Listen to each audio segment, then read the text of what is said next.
কি ধরবেন ধরুন, ইংলিশে একদম ফট করে উত্তর দিয়ে দিব।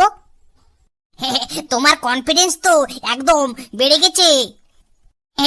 তুমি ইংলিশে একটি গল্প শোনাও।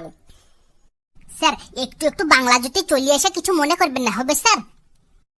ঠিক আছে ঠিক আছে, শুরু করো।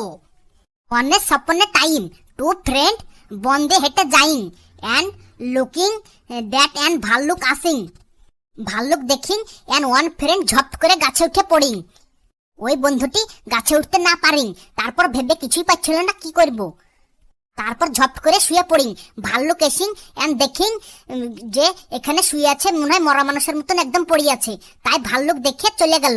তারপর সেই বন্ধুটি গাছ থেকে ঝপ করে নেমে তাকে শুধাইল, হারে তোকে ভাল্লুক খাইলো না? তোকে ভাল্লুক কি বললো রে? তখনও বলিং যে এইরকম বন্ধুর সাথে বন্ধু করতে মানা করে গেল, যে বন্ধু বিপদের সময় পড়লে একা থুয়ে পালিয়ে যায়। কি সাংঘাতিক কি সাংঘাতিক তোমার ইংলিশ! এই তোমার ইংলিশ শুনে তো আমার মাথার ভিতর একদম ঘুরপাক খাচ্ছে। আর কত কি দেখবো ইংলিশের, একদম মান সম্মান তো একদম থলে না। স্যার কি করবো স্যার, এত ঘাটাঘাটি করার পরে যদি না পারি তাহলে আর কি করবো? আমাদের বাড়ি তো আর আমেরিকাতে না যে একদম ঝাড়া ইংলিশ বলবো। এই গল্পের তাহলে মোরাটা কি? স্যার এই গল্পের নীতি কথাটি হলো, বন্ধু করলে বন্ধু ভালো বন্ধু করাই দরকার। আজকে তোমাকে মুরগি করলাম না, তুমি যাই হোক চেষ্টা তো করেছো। আমার কোশ্চেনের এবার উত্তর দিতে হবে। সংসারে অভাব দূর করার পদ্ধতি কি কি?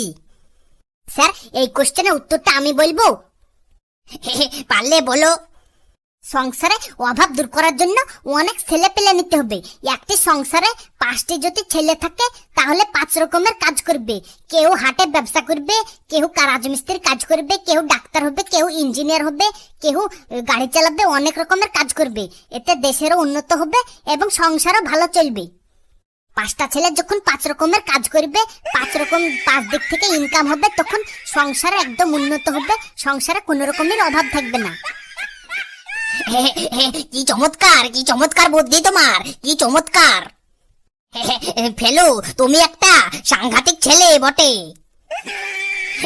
আমি আর এখানে বেশিক্ষণ থাকছি না, তাহলে কিন্তু আমারও কিছু একটা হয়ে যাবে।